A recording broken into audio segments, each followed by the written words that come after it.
My last back loop only crochet video is how to do back loop only crochet flat. In a flat back loop only crochet project, you make a foundation chain, you attach your yarn, you crochet all the way across, and you cut your yarn at the end of the row. And then you start your yarn again, you crochet all the way across, and you cut your yarn at the end of the row. I know that that was not everyone's favorite, and so I have come out with some patterns for pillows. They will still have fun quotes on them, but for pillows, they have a front and a back, and so you don't have to cut your yarn at the end of every row. You can just keep crocheting in a circle around a tube. So the actual crochet technique in the round is exactly the same as you do with a flat project. So I'm not going to do another tutorial for that. If you haven't done back loop only crochet, go watch that video. This video will be really quick. It's just to show you how to do the join at the end of the row. So this Monty Python pillow has 73 stitches for each side of the pillow. So I have done a foundation chain with 73 stitches, and then I placed a marker so I could more easily count, and then I chained 73 more stitches. I recommend using one hook size up for this foundation chain because it will be easier to do the second row if that's a little bit loose. Okay, so at the end of the row, usually in other types of crochet projects, you would do like a chain stitch and then start your next row. In this case, we are not going to do that. This is called, I think it's called an invisible slip stitch. I did not make this up. There's other videos on YouTube that can teach you this. An invisible slip stitch, you don't do chain stitches at the end of the rows. So you're actually just going to make this last loop a little bit looser than you normally would, and then you're just going to start crocheting into the first stitch. And I like to do it in the little bumps on the back, so I don't crochet into this nice braid. I crochet into the bumps on the back, and so leave that first loop a little bit loose and then just start crocheting down the back. Now, because this is a 2-color back loop only crochet project, you are going to want to crochet over your second color so that you can start carrying that. So I'm going to show you what that looks like. I've already made one here. So I've attached my second color. This loop here is that super loose one from the first stitch, and then I just did a normal single crochet over my unused color all the way down. And you can see, because I did it in that bump, the bottom is really nice and neat, and I like the way that looks. So now we're going to join this in the round. So you don't join it in the round until after you've worked your full first row, and you're going to want to make sure you're not twisting it before you join it. Okay, so I'm back to the beginning. There's that really loose stitch, and here's where my crochet hook was. And again, I'm crocheting over the unused color. You're going to make sure that those 2 working yarns are in the back of the work. And you actually do pull your crochet hook out for this part. And in that loose loop from the beginning, you're going to insert under both loops from the back to the front. And then you're going to pull this loop through your working active loop of yarn. Okay? That's basically the join. The only other difference is that for the first stitch of the row, you again do not chain.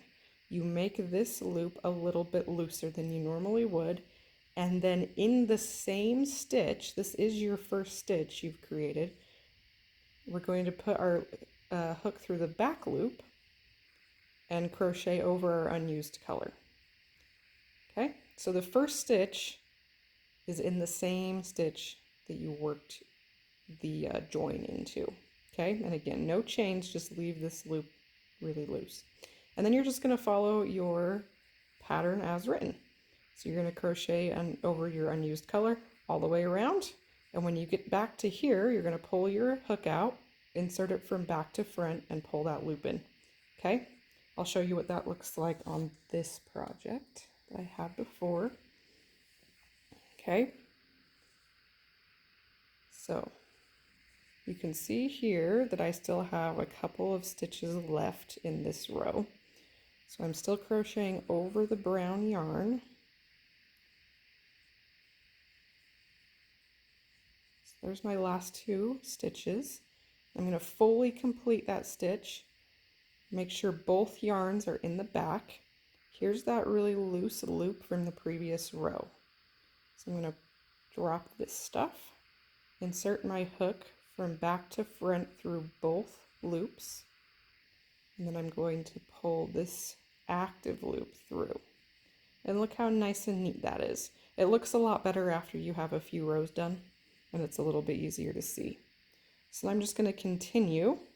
I'm going to leave this loop a little bit taller and looser than I normally would, and then in the same stitch, so you can see I went through both loops of this stitch, I'm going to go through the back loop only of that same stitch and cover my unused color. And there you go. That's all you have to do for that join.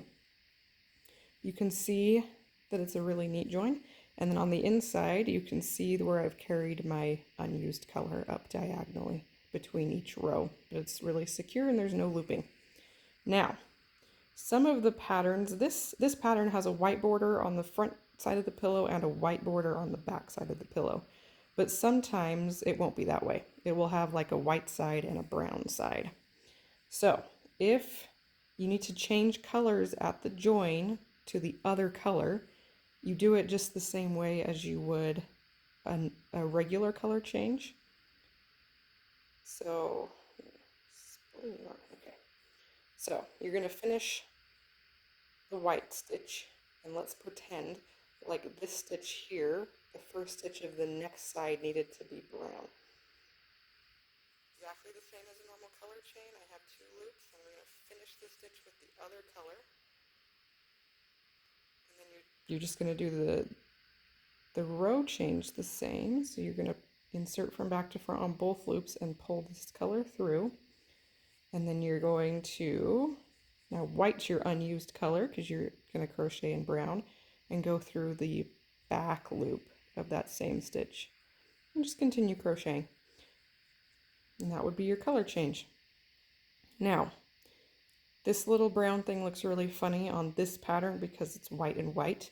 If this side was blue, this wouldn't look out of place at all. You would have a little bit of a jagged color change here, but it would still look pretty neat, and no one's going to be looking that close at your pillow anyway.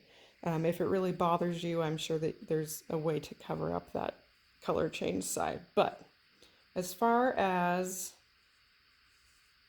round changes go, this one is one of the neatest that I've seen. So after you finish your pillow, you're going to find the first stitch of your row and make sure that it's the first stitch on both sides of the pillow. And to close up the bottom, you're just going to crochet down this seam using the back loop of the front stitch and the front loop of the back stitch. It's really confusing, but it's just, you're kind of making a new braid in the middle here, and you're just going to slip stitch all the way down. Make sure you line your corners up, and that will close your bottom seam. Then you can stuff the pillow and do the exact same thing on the top seam.